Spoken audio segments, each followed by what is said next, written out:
What is up, you all? We're back with another Scream 7 video, man. I'm not gonna lie.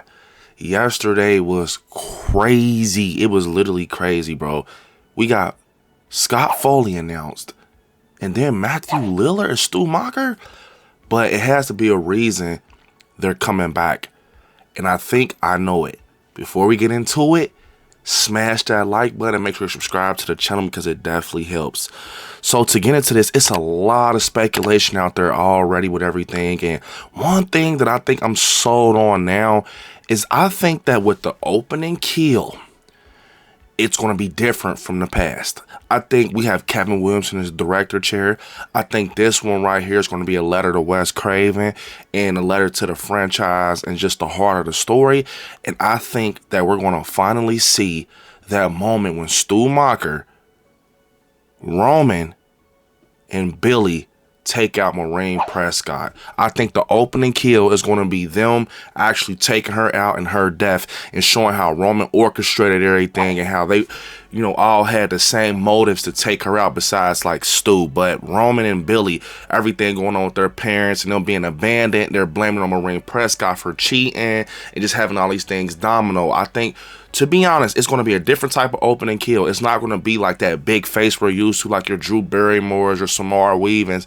No, I think we're going to get a flashback. We're going to get a de-aged Stu Macher, a de-aged Roman Bridger, and a de-aged Billy Loomis, and they're going to set up Maureen Prescott. And think about it, y'all. When it comes to the Scream franchise, it's all about, you know, everything connecting and it just being chained together. This is the whole story for it. This is how everything started with Billy Loomis and Sidney Prescott. It all leads back to the Screams we have now. When Maureen Prescott got killed, it was all leading back to who did it. Billy Loomis. Why did Billy Loomis do it? It started with Maureen Prescott cheating and making his mom abandon him and things like that. And if you push forward, and then Cotton Weary in Scream 3, and then Roman takes out Cotton Weary, and then, you know, Roman dies and everything dominoes, and then Jill has this jealousy, and it's all connecting. So I think that Kevin Williamson is trying to write this story strategically to show us the bigger picture of Scream. I think that's what's going to happen. I think, you know, it could possibly be some more announcements coming.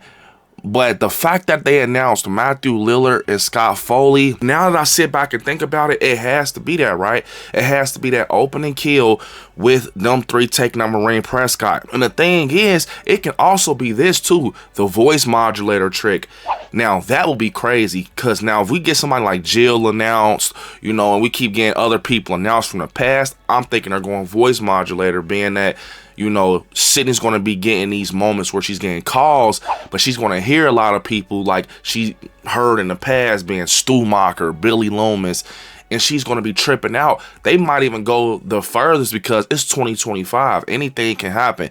Making like an AI face on like a FaceTime and she thinks she's tripping, but that's just me having fun as a Scream fan. I don't know if they'll go that crazy. I mean, maybe they can do both with the voice modulator. Maybe that actually comes up and par with everything just to give like a hat tip to the previous Scream films. But I think that the main thing, now that I sit back and think about it, I talked about Sidney Prescott having hallucinations and things like that, which she did have hallucinations. That's the thing. It's nothing that's far-fetched because she was seeing her mother, Maureen Prescott, at a time, like, you know, just visually and things like that. But I'm not going to lie. I think that this might be what's happening. I think we're going to see a flashback of them taking Maureen Prescott out, and it's going to kind of get us prepared just for the bigger story and everything that Kevin Williams is trying to tell. Because when you sit back and really look at it, it all started with Maureen Prescott. When Billy Loomis orchestrated her murder and everything, and then you look at her, him and Roman, they got things in common. Like, Roman, you got abandoned by your mom, and Sidney was her favorite, so you came back to seek revenge, and you just had this jealousy because she liked Sidney and not you. So it gave them a reason to come together and take out Maureen Prescott with Stu Macher. I think we're gonna get a flashback opening kill. I swear, I was like, man, that might really happen when you sit back and think about it. That might really happen, bro.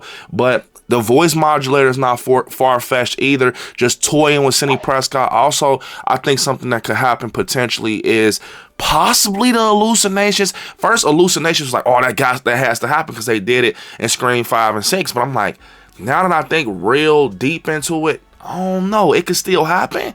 Like, you know, it could still happen for sure. But now it's telling me that it's going to be something with Maureen Prescott for sure. I got a feeling that we're going to get that.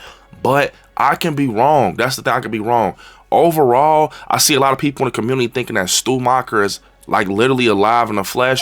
I mean, it could still happen. Like, it could still be that Stu Macher's out there. He, you know, he's the cult leader. He's the Ghostface cult leader, like everyone's been speculating for years. I mean, Kevin Williamson is a big fan of the cult idea, so that could happen. I feel like out of him and Roman, of course Stu Macher lives. I don't think that Roman is not even touching the floor. It's a crazy theory out there that since Roman was a director and he was doing the stab movies and everything, that when he got shot, that was actually a prop gun. I mean, being that Dewey's a sheriff, I'm pretty sure Dewey knows how it feels when you're holding a real gun versus a prop gun, or what's the after effects with everything. You know what I'm saying? So, I mean, he faked his death once, but I don't think that he's alive. I think if anyone's alive out this situation, it's definitely Stu Macher. You know, he got the TV thrown on him, but I feel like if they're going to go the furthest to show us that, you know, he took out Maureen Prescott with the others, you might as well show us how he survived. You know what I'm saying? And then it leads up to that moment. I mean, what would be crazy also is if, like, you know, the voice modulators is, you know, going off throughout the film, going up against Sidney. We're hearing different Ghostface, and then once it comes to Stu, we hear Stu Macher. He's the final one. She's thinking it's like, they don't found out it's the modulator, and Sidney like, yeah, this is a fucking trick. You know, nice try. And he's like, this is no trick. And it's really Stu Macher, and that's the cliffhanger. You know, he's basically out there still, you know, but he's just in a different type of shape. He's in bad shape. And yeah, man, I think overall that's the one. I think him taking out Maureen Prescott with Roman and Billy might be why they return and we get that flashback. I mean, Halloween Kills did it. They made it look like 78. I'm pretty sure they can make it look like 96, you know, with everything in Woodsboro. So yeah, guys, comment down below. How do y'all feel about everything that we just talked about with Scream 7? And how do you feel about these guys actually returning? I'm so pumped, bruh, for Stu Macher. I mean, Roman too, but Stu Macher's back, y'all. It's a great day to be a Scream fan. So, unfortunately, this is the end of this crazy video. I want y'all to hit me up on all my social medias at ILIKESCARY, and I'll see y'all in the next one. Peace.